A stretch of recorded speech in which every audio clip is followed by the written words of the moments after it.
Advance ബുക്കിംഗിലൂടെ പണിക്കൂലിയില്ലാതെ സ്വർണ്ണാഭരണങ്ങൾ സ്വന്തമാക്കാൻ അവസരം. വിവാഹ പാർട്ടികൾക്ക് സ്പെഷ്യൽ പാക്കേജുകൾ. Boby Chemmanur international jewellers. തിരുവേഗപ്പുറ തൂതപ്പുഴയിൽ കാലടിക്കുന്ന റെഗുലേറ്റർ നിർമ്മാണം തുടങ്ങി 25 കോടിയോളം രൂപ ചെലവഴിച്ചാണ് പദ്ധതി നടപ്പാക്കുന്നത്.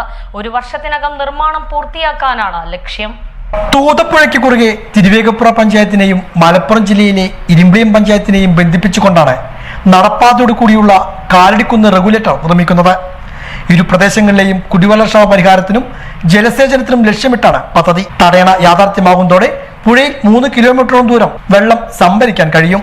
കേരള ഇറിഗേഷൻ ഇൻഫ്രാസ്ട്രക്ചർ ഡെവലപ്മെന്റ് കോർപ്പറേഷനാണ് നിർമ്മാണ ചുമതല. റെഗുലേറ്റർ, നടപ്പാലം, ഏപ്രൺ, ഓപ്പണിംഗ് പ്ലാറ്റ്ഫോം, പ്രവേശന റോഡ്, ജനറേറ്റർ മുറി, പുഴയോര സംരക്ഷണ പ്രവർത്തനം എന്നിവയെല്ലാം ഇതിന്റെ ഭാഗമായി നടത്തുന്നുണ്ട്.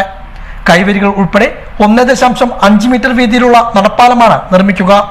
2.5 മീറ്റർ വീതിയിലുള്ള ഓപ്പറേറ്റിംഗ് പ്ലാറ്റ്ഫോമും ഷട്ടറുകളുടെ കാര്യക്ഷമമായ പ്രവർത്തനത്തിലുണ്ടാകും. തിരുവേഗപ്പുറ തൂതപ്പുഴയിൽ സ്ഥിരം തടയണ വേണമെന്നത് ഏറെക്കാലത്തെ ആവശ്യമായിരുന്നു. റെഗുലേറ്റർ കം ബ്രിഡ്ജ് നിർമ്മിക്കാനാണ് നേരത്തെ പദ്ധതി ഉണ്ടായിരുന്നത്. എന്നാൽ കിഫ്ബി അനുമതി ലഭ്യമാവാത്തതിനാലാണ് നടപ്പാതയോട് കൂടിയ റെഗുലേറ്റർ നിർമ്മിക്കുവാൻ പദ്ധതിയായത്. വേനൽ തുടങ്ങിയാൽ തിരുവേഗപ്പുറ ഉൾപ്പെടെയുള്ള പ്രദേശങ്ങൾ കുടിവെള്ളക്ഷാമത്തിൽ അമരുകയാണ്. തിരുവേഗപ്പുറ സമഗ്ര കുടിവെള്ള പദ്ധതിക്ക് ആവശ്യമായ വെള്ളത്തിനായി പുഴയിൽ താൽക്കാലിക തടയണ കെട്ടിയാണ് ജലലഭ്യത ഉറപ്പുവരുത്തിയിരുന്നത്. എന്നാൽ ഉയർന്ന പ്രദേശങ്ങളിലേക്ക് വെള്ളം എത്താത്ത പ്രശ്നവും ഉണ്ടായിരുന്നു. ഇതിനെല്ലാം റെഗുലേറ്റർ വരുന്നതോടെ പരിഹാരമാകുമെന്നാണ് പ്രതീക്ഷ. മാത്രമല്ല 144 ഹെക്ടർ സ്ഥലത്തെ കൃഷിഭൂമി 444 ഹെക്ടർ കൃഷിഭൂമിയായി ഉയർത്തുവാനും കഴിയും. ഒരു വർഷത്തിനകം തന്നെ നിർമ്മാണ പ്രവൃത്തികൾ പൂർത്തിയാക്കാനാണ് ലക്ഷ്യം.